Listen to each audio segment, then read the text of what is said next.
का एक गरीब किसान रघुवीर अपनी मेहनत और ईमानदारी के लिए जाना जाता था। उसकी दुनिया उसके 4 बेटे थे, अमित, विजय, संदीप और सबसे छोटा सूरज।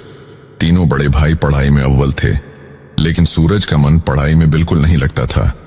रघुवीर को यही चिंता खाए जा रही थी कि अगर सूरज ने पढ़ाई नहीं की तो उसका भविष्य अंधकार में चला जाएगा। हर दिन वह सूरज को समझाता, डांटता, पर सूरज पर कोई असर नहीं होता। वह स्कूल से भागकर दोस्तों संग इधर उधर घूमता, खेलता और मस्ती करता। एक दिन पिता का गुस्सा फूट पड़ा।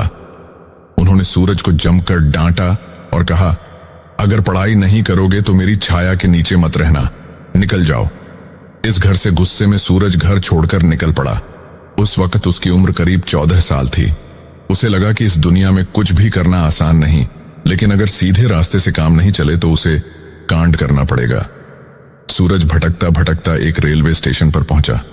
वहां उसने देखा कि कई लोग बिना किसी ठिकाने के रह रहे थे।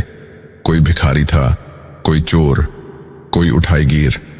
धीरे धीरे वह भी इस भीड़ का हिस्सा बन गया। भूख से तड़पते हुए उसने पहली बार किसी की जेब काटी।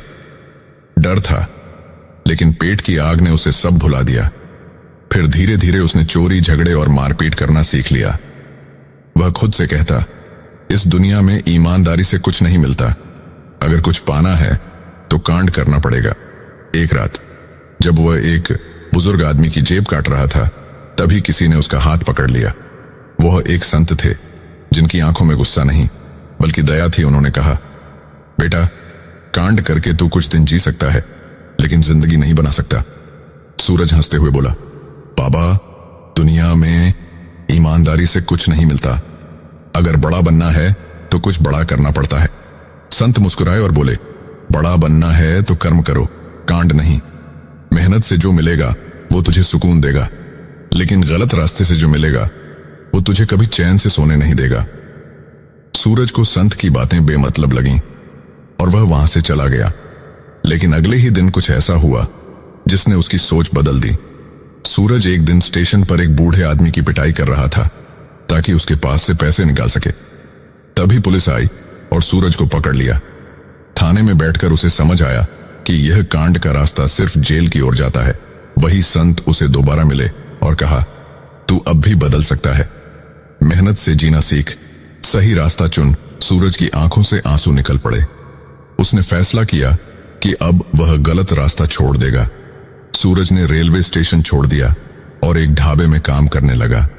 धीरे धीरे उसने खुद को बदल लिया, मेहनत करने लगा, अपने पैरों पर खड़ा होने लगा। कुछ सालों बाद वही सूरज जिसने कांड को जिंदगी समझ लिया था, आज एक सफल होटल बिजनेस का मालिक था।